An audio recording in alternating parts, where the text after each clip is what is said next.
Hello दोस्तों। मैं अपने बेटे को समझा रही थी कि बेटा इस तरह नहीं करते, तुम्हें क्यों समझ नहीं आता।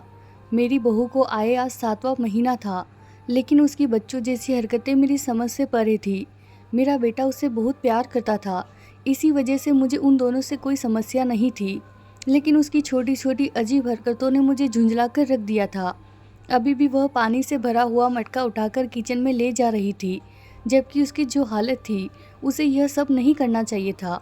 मुझे और मेरे बेटे को ऐसा लग रहा था जैसे वह गर्भवती है, इसीलिए हम दोनों ही उस पर छोटी छोटी चीज़ों के लिए रोक टोक कर रहे थे। उसने मुझे देखा और मासूमियत से बोली, मम्मी जी, यह बीच में रखा हुआ है, रितेश पता नहीं कब आएंगे और कब रखेंगे, मैं रख देती हूँ। मैंने उसे डांटते हुए कहा, अपनी हरकतें सुधार लो, मायके में नहीं हो तुम, और तुम्हें पता है ना तुम्हारी तबीयत कैसी है। अभी कुछ दिन ही हुए हैं और तुम इस तरह की हरकतें कर रही हो। वह चुपचाप सिर झुकाए मेरी बात सुन रही थी। उसकी सबसे अच्छी आदत यह थी कि जब भी मैं उसे डांट देती थी तो वह मुझे पलटकर जवाब नहीं देती थी, बल्कि चुपचाप मेरी हर बात सुन लेती थी। मैंने एक नर्म नज़र उसके वजूद पर डाली और चुपचाप उस मटके को एक तरफ कर दिया। फिर उसका हाथ पकड़कर सोफे पर बैठ गई। उसकी आंखें नम हो रही थी। यकीनन वह मेरे डांटने की वजह से थोड़ी नाराज़ हो गई थी। मैंने उसके सिर पर हाथ रखते हुए नरम लहजे में कहा, मैं जानती हूँ कि तुम्हारे मामलों में हद से ज़्यादा दखल देती हूँ, लेकिन यह सब तुम्हारे लिए ही तो है। अभी चंद दिन ही हुए हैं इस खुशी को हुए, और अगर तुम्हें कोई बड़ा नुकसान हो गया तो हम कभी भी इस खुशी को हासिल नहीं कर पाएंगे। न तुम माँ बन पाओगी और न ही हम दादी। इसीलिए थोड़ा ध्यान रखो और ऐसी भारी चीज़ों से दूर रहो। वह चुपचाप बस यह बोलकर उठ गई थी। जी मम्मी, आगे से मैं ध्यान रखूंगी। मैंने उसकी पीठ को गौर से देखा। न जाने क्यों वह मुझे बहुत मुरझाई मुरझाई सी लग रही थी। वजह क्या थी मैं नहीं जानती थी। मैंने सोचा कि आज बेटा आएगा तो उससे बात करूंगी कि आखिर क्या हुआ है, कहीं उसके मायके में तो कोई परेशानी नहीं। कई दिनों से मैं महसूस कर रही थी कि वह बहुत बुझी बुझी सी है, न मुझसे बात करती है और न काम में ध्यान लगाती है, बस इधर उधर चुपचाप बैठी रहती है। पहले तो मैंने यही समझा कि तबीयत खराब की वजह से ऐसा हो रहा है, लेकिन अभी तो ज़्यादा दिन भी नहीं हुए थे। फिर सोचा क्यों कर रही थी, और अभी तक डॉक्टर से जांच भी नहीं हुई थी। मुझे तो ऐसा लगता था जैसे अभी यह गर्भवती नहीं हुई है, बस हमारी गलतफहमी है। मगर एक छोटी सी उम्मीद की किरण मेरे दिल में भी जग रही थी, और मैं यही सोचकर उसे खुश रखना चाहती थी कि इस वक्त अगर लड़की को खुशी दी जाए तो बच्चा स्वस्थ होता है। मैंने यही सोचकर अपने बेटे से बात करने का फैसला किया था। लॉन्ज में ही बेटी इन्हीं सब चीज़ों में मगन थी कि अचानक उसके कमरे से जोरदार चीख की आवाज़ आई थी। मेरी जान हलक में आ गई थी। क्या वह कहीं गिर गई थी या फिर कुछ? ऐसे कई सवाल मेरे दिमाग में घूमने लगे थे।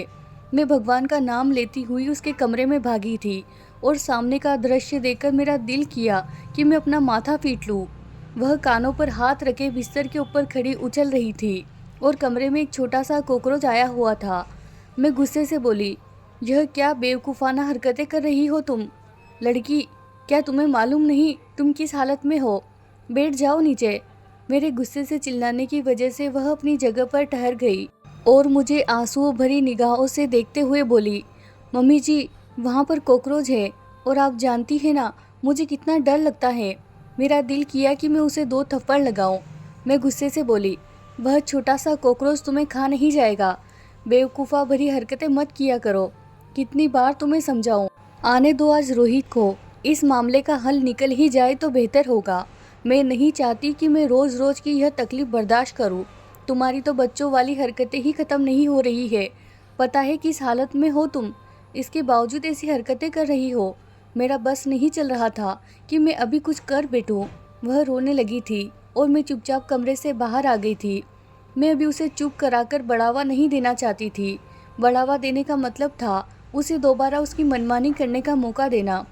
कमरे से बाहर आकर मेरी आंखों में भी आंसू आ गए थे। इतने महीनों बाद तो यह खुशी हमें नसीब हो रही थी। अगर यह लड़की यही सब करती रही तो हम इस खुशी से कभी रूबरू नहीं हो पाएंगे। मैंने कुछ सोचकर अपने बेटे को फ़ोन किया था। अगर आज मैं कोई बड़ा कदम नहीं उठाई तो यह लड़की कभी भी संभल कर नहीं चलेगी। यही सोचकर मैंने अपने बेटे को फ़ोन किया और उसे घर आने के लिए कहा। पहले तो वह घबराई और मना करने लगा कि ऑफिस में बहुत काम है, अभी वह नहीं आ सकता। लेकिन मेरे गुस्सा करने पर उसे मजबूरन आना पड़ा था, जबकि मैं लॉन्ज में ही बैठी उसका इंतज़ार करने लगी थी। थोड़ी देर बाद बहू भी कमरे से बाहर आ गई थी और मुझे देखते हुए माफ़ी मांगने के लहजे में बोली, मम्मी जी, मैं शर्मिंदा हूँ, अब दोबारा ऐसी गलती नहीं करूँगी। जबकि मैं इस बार आसानी से मानने वाली नहीं थी। मैं हर बार ऐसी छोटी छोटी गलतियों को अगर नज़रअंदाज करती रही तो मामला और बिगड़ सकता था। इसीलिए गुस्से से बोली, चुपचाप यहाँ बैठ जाओ, अभी तुम्हारा पति आने वाला है, उसके सामने ही फैसला करूँगी। मैं इस तरह की चीज़ें और बर्दाश्त नहीं कर सकती। इतने महीनों बाद तो हमें यह खुशी नसीब हो रही है। अगर तुम ऐसी बेवकूफ़ाना हरकतें करती रही तो हम कभी भी दादी नहीं बन सकेंगे और न ही मेरा बेटा इस खुशी को हासिल कर पाएगा। मेरे यह कहते ही वह डर के मारे कदमों में बैठ गई और मैं हैरान रह गई कि वह इस तरह क्यों कर रही है। आज से पहले भी एक बार ऐसा ही एक वाक़या हुआ था और मैं अपने बेटे को शिकायत करने की धमकी दे रही थी, तो वह इसी तरह घबराकर मेरे कदमों में बैठ गई थी। मेरी समझ से यह सारे मामले बाहर थे कि वह मेरे कदमों में क्यों बैठ जाती है। वह रोते हुए बोली, मम्मी जी, प्लीज़ मुझे माफ़ कर दीजिए, मैं अब दोबारा ऐसी गलती नहीं करूँगी। मुझे पता है मैंने गलत किया और मैं इसके लिए शर्मिंदा भी हूँ, लेकिन आप प्लीज़ रोहित को कुछ मत बोलिए। मैं चाहती हूँ कि मैं सब चीज़ें अकेले ही देख लूँ, वह बहुत थक जाते हैं। मेरे बेटे के लिए उसके लहजे में चिंता थी, लेकिन आज मैं उसकी बातों से पिघलना नहीं चाहती थी, क्योंकि मुझे मालूम था कि यह रोज़ का है और अगर आज ही मैं इस चीज़ पर गौर कर देती तो सब चीज़ें ठीक हो सकती थी। अभी हम दोनों आपस में बात ही कर रहे थे कि दरवाजे पर घंटी बजी। मैं उसे हटाकर खड़ी हुई और उसकी तरफ देखते हुए बोली, चुपचाप सोफे पर बैठ जाओ, अब तुम्हारे पति से ही बात करूँगी ताकि तुम्हारी अकल ठिकाने पर आ जाए। यह कहकर मैं दरवाजे की तरफ बढ़ी। मैंने दरवाज़ा खोला तो मेरा बेटा झुंझलाते हुए बोला, मम्मी, ये सब क्या तमाशा है? आप मुझे क्यों परेशान कर रही है? आपको पता है कि मैं कितनी ज़रूरी मीटिंग छोड़कर आपके इस छोटे से मसले को हल करने के लिए आया हूँ। ये घर के मामले आप खुद संभाल लिया करें, मुझे क्यों फ़ोन कर रही है? मैं कुछ कहती उससे पहले ही पीछे से गिरने की आवाज़ आई। जब हम दोनों माँ बेटे ने मुड़कर देखा तो मेरी बहू बेहोश होकर ज़मीन पर गिर गई थी। मेरी और उसकी जान हलक में आ गई थी और हम दोनों ही भागकर उसके पास गए। मैंने उसकी नब्ज चेक की तो वो धीमी चल रही थी। मेरा बेटा उसे तुरंत ही बाहों में उठाकर बाहर की ओर भागा। मैंने भी घर को ताला लगाया और उसके पीछे ही भागी। मैं साथ ही गाड़ी में बैठ गई थी। हम दोनों ही बहुत घबराए हुए थे। मेरा बेटा घबराए हुए लहजे में बोला, मम्मी, क्या हुआ था आप दोनों के बीच?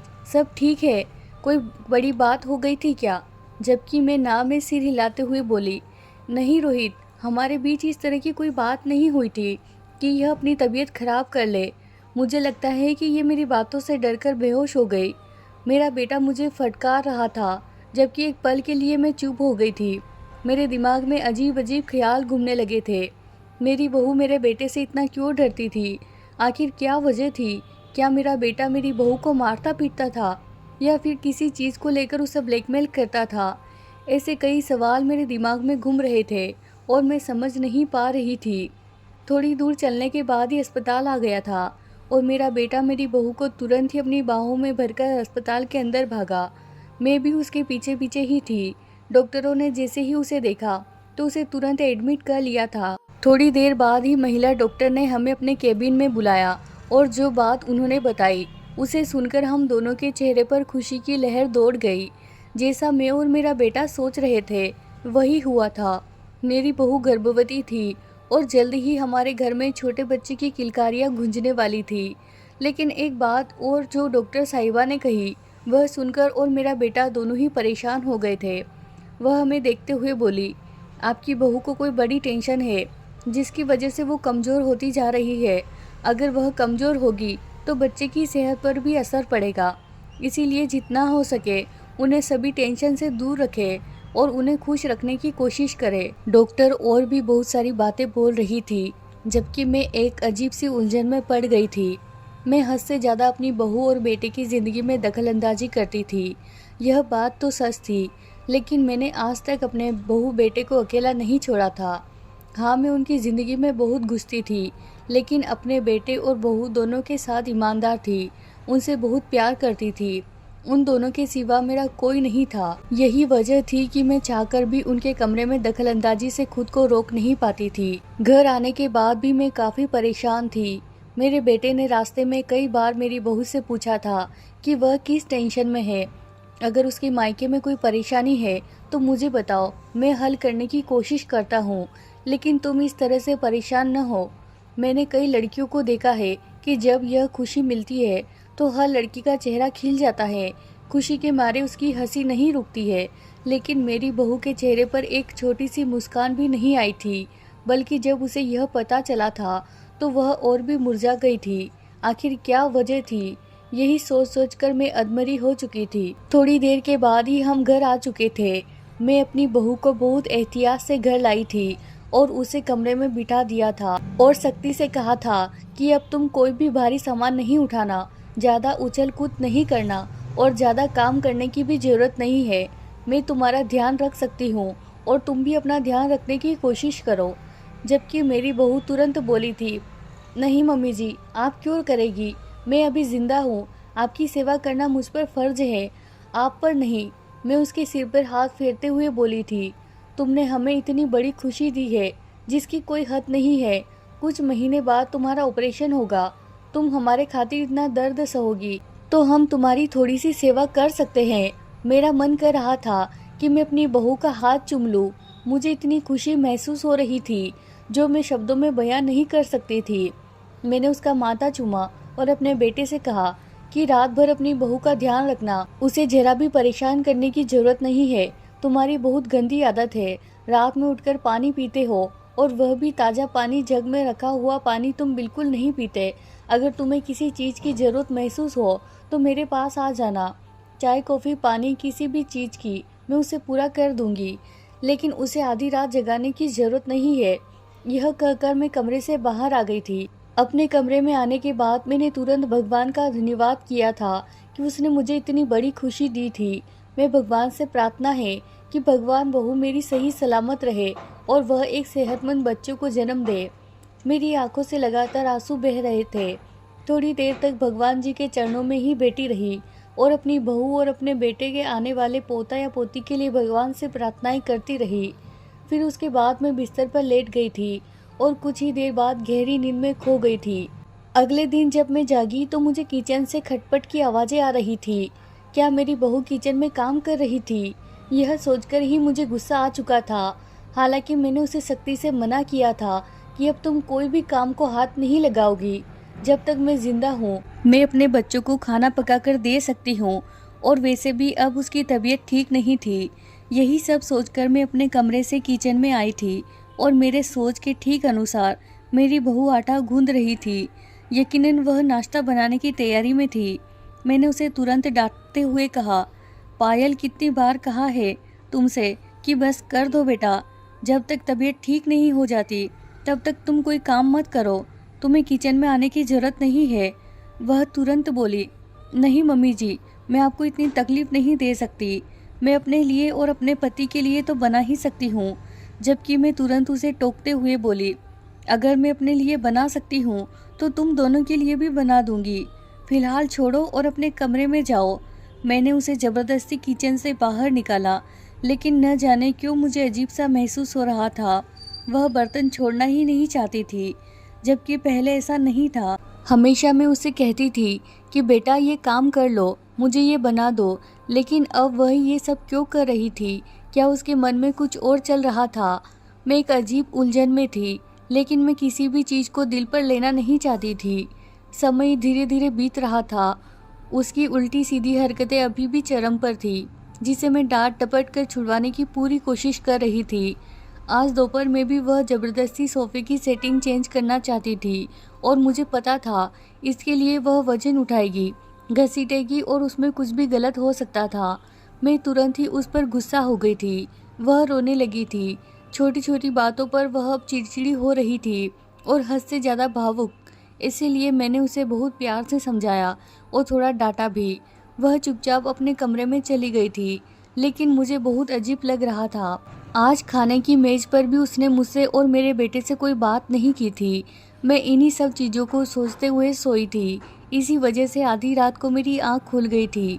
मुझे प्यास महसूस हुई तो बगल में रखे जग को उठाया, लेकिन वह खाली था। शायद रात को उसे भरना भूल गई थी। मैं कमरे से बाहर आई तो मुझे लाउंज की लाइट जली हुई दिखाई दी। मैं हैरान हो गई थी, क्या मेरा बेटा जाग रहा था या फिर बहू?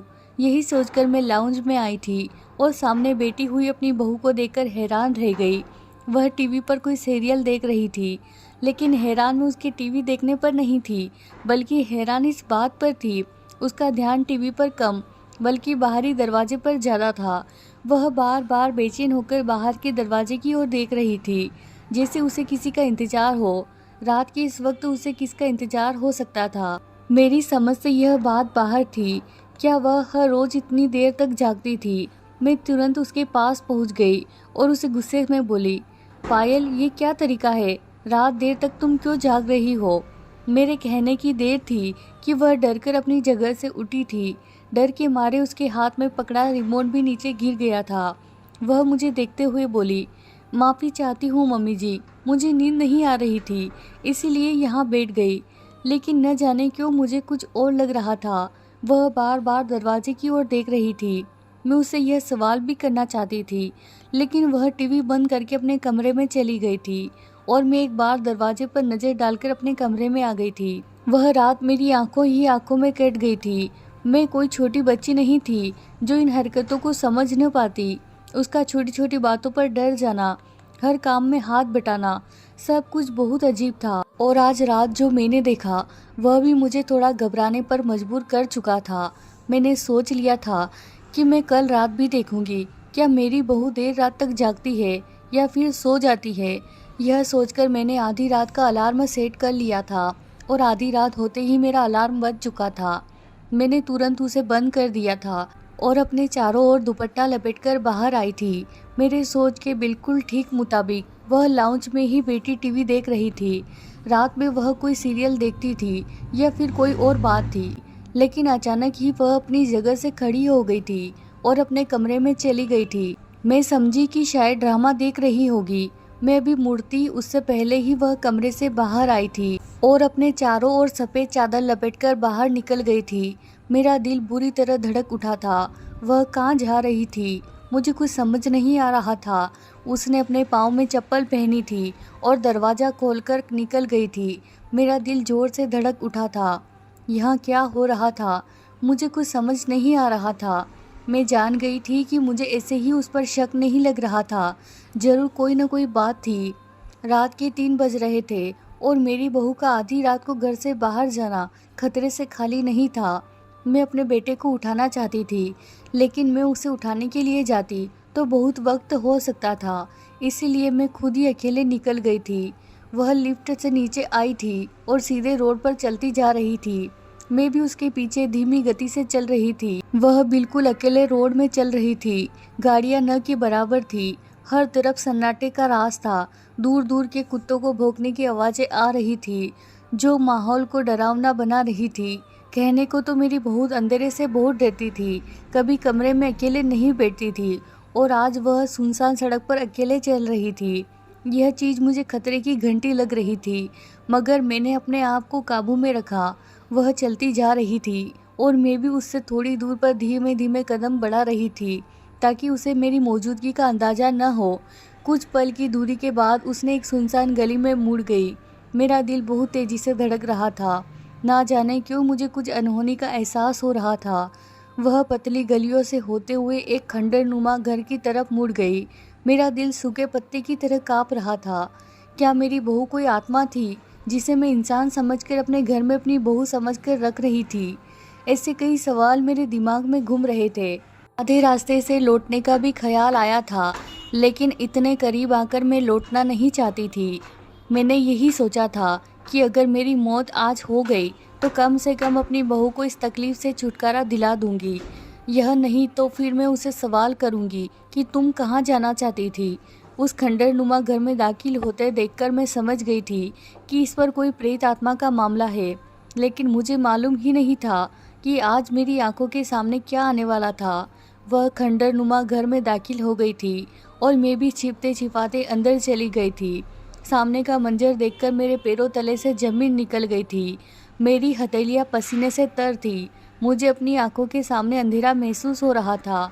जो हरकत मेरी बहू ने अभी मेरी आंखों के सामने की थी, वह मुझे घबराहट में डाल चुकी थी।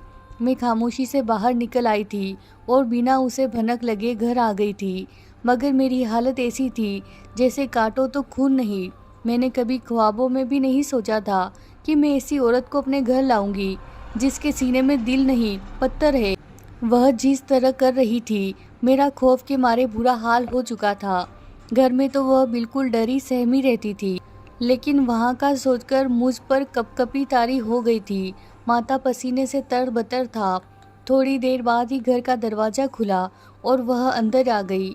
वह सीधा अपने कमरे में जाना चाहती थी, लेकिन मुझे बाहर ही बेटा देखकर अपनी जगह पर रुक गई। वह मुझे हैरत भरी निगाहों से देखने लगी। मैं कुछ कहती उससे पहले ही वह मेरे करीब आई और अपनी सफाई में कुछ कहना चाहती थी, लेकिन मैंने हाथ उठाकर उसे चुप करा दिया और उसकी आंखों में देखते हुए कहा, जो मैं पूछूंगी मुझे उसका जवाब चाहिए। मुझे तुम्हारी तरफ से कोई गलत सलत बात नहीं सुननी। जो तुम करती हो वह मैं देख चुकी हूँ, इसीलिए मुझसे कुछ भी छिपाने की ज़रूरत नहीं है। अगर तुम मुझे अपनी माँ मानती हो, इस घर को अपना घर समझती हो, तो फिर मुझे सब सच बताओ। कौन हो तुम और ये सब क्यों करती हो? और फिर जो बातें उसने बताई, वह मेरी आंखों में आंसू ले आई थी और मैं उसके सामने खड़ी हो गई थी। वह कहने लगी, शादी से पहले मेरे साथ एक बहुत बड़ा हादसा पेश आया था। उसके बात करने का अंदाज बहुत अलग था। वह आगे बोली, मेरे साथ कई लोगों ने मिलकर बहुत ज्यादती की थी और उस वक्त मेरी उम्र महज 14 साल थी। इस बात से रोहित वाकिफ है। मैंने उसे अपनी ज़िंदगी की हर दास्तान सुनाई है। उसने मुझसे वादा किया था कि वह मेरा साथ देगा और उसने मेरा साथ दिया भी है। तभी आज मैं आपके सामने बैठी हूँ। उस डरावने हादसे के बाद मेरे पापा हद से ज़्यादा डर गए थे। उन्होंने मुझे सेल्फ डिफेंस की क्लास ज्वाइन करवाई थी ताकि मैं अपनी हिफाजत खुद कर सकूं। और इसी दौरान मुझे एक औरत मिली थी जिसने मुझसे हाथ मिलाया था। वह किसी संस्था से जुड़ी थी जो ऐसे ही दरिंदों को पकड़कर उनके गुनाहों की सज़ा हम खुद देते हैं, क्योंकि हमारा देश उन्हें इंसाफ नहीं दिलाता। बड़े घरों से संबंध रखने वाले बहुत आसानी से छूट जाते हैं, इसीलिए हम ऐसे ही खंडरनुमा घरों में उन्हें पकड़ते हैं, उन्हें मारते हैं और उन्हें हमेशा के लिए सुला देते हैं। उन लड़कियों को इंसाफ दिलाते हैं जो ये सब कुछ भुगतने के बाद भी समाज पर एक धब्बा बन के रह जाती है। मैंने ऐसी कई लड़कियों का साथ दिया है और उन्हें इंसाफ दिलाया है। मैं जानती हूँ हमारा काम करने का अंदाज अलग है, लेकिन हम यह सब कानूनी तौर पर करते हैं, किसी के भी जानकारी में लाए बिना। मैं जब यह खंडरनुमा घर में दाखिल हुई थी तो मैंने यही देखा था। ये मेरी बहू 4 लड़कों को बुरी तरह पीट रही थी और आखिर में उसने गन निकाल कर उन चारों को शूट कर दिया था और इससे ज़्यादा मैं देख नहीं पाई थी। यकीनन वह उन्हें ठिकाने लगाना चाहती थी। मैं इससे पहले ही घर आ गई थी और जो बातें अब उसने बताई थी वह सुनकर मेरे रोंगटे खड़े हो गए थे। उसका कहना था कि वह जो घर के कामों में हाथ बटा रही थी, बहुत डर रही थी। उसे इसी बात का खौफ था कि अगर मुझे उसकी यह बात मालूम हो गई तो मैं कुछ और मतलब ले सकती हूँ। मैं यह कह सकती हूँ कि यह बच्चा मेरे बेटे का नहीं बल्कि उन लोगों का है जिन्होंने मेरी बहू के साथ ज्यादती की थी। मगर मैंने उसे यकीन दिलाया था कि मैं ऐसी सांस नहीं हूँ। हाँ, मैं तुम्हारे काम में दखल देती हूँ, लेकिन मैं तुम्हारे साथ पूरे दिल से हूँ। मेरे यह कहने की देर थी और उसने मेरे हाथ चूमते हुए प्यार भरे लहजे में कहा था, मम्मी जी, यही वजह है कि आज तक मैंने आपसे कभी लड़ाई नहीं की, अपने हक में नहीं बोली, क्योंकि मुझे मालूम है मेरी सासू माँ मेरी फिक्र में कहती है। आपका अंदाज मुझे बिल्कुल बुरा नहीं लगता। हाँ, मेरी बच्चों जैसी हरकतें आपको तंग करना सिर्फ इसीलिए था कि आप कभी मुझ पर शक न कर सके कि मैं कौन हूँ और क्या काम करती हूँ। जबकि मैंने उसके हर काम की सराहना की थी, उसकी बहुत तारीफ़ की थी और उसका साथ देने के लिए राज़ी हो गई थी। साथ ही उसे उसकी सेहत का ख्याल रखने की भी सलाह दी थी। वक्त धीरे धीरे गुजरता जा रहा था। वह अक्सर दिन के वक्त भी घर से बाहर जाती थी, लेकिन मुझे मालूम था कि मेरी बहू क्या काम करती है। वह समाज के दरिंदों को ख़त्म करती है और मैं हमेशा उसके साथ खड़े रहने का वादा कर चुकी हूँ। कुछ महीनों के बाद भगवान ने हमें एक प्यारी बेटी दी थी। मेरी बहू डर गई थी, मगर मैंने उसे हिम्मत दी थी कि वह अपनी हिफाजत कर सकती है, क्योंकि जो उसकी माँ करती है, भगवान की कृपा से मेरी पोती भी वही करेगी। मुझे गर्व था कि मैं एक ऐसी बहू की सास हूँ जो अपनी जान की परवाह किए बिना अपने देश की बेटियों की हिफाजत के लिए हर वक्त खड़ी रहती है। मेरे बेटे को भी उसके इस काम का इल्म हो गया था। पहले तो वह गुस्सा हुआ, लेकिन मेरे बोलने पर चुप हो गया। अक्सर मेरी बहू मुझसे कहती थी कि अगर भगवान आप जैसी सास सभी बहुओं को भी दे दे तो कोई बहू ससुराल की तकलीफ सह कर इस दुनिया से न जाए। मुझे खुशी महसूस होती है कि मेरी सास मेरी माँ जैसी है। यह बोलकर उसने मेरा मान बढ़ा दिया था, और आज भी मैं अपनी बहू के लिए दुआ करती हूँ कि वह अपनी हर कोशिश में कामयाब हो। अगर आपको हमारी कहानी पसंद आई हो तो वीडियो को लाइक करें। चैनल पर नए हैं तो चैनल को सब्सक्राइब जरूर करें। धन्यवाद दोस्तों।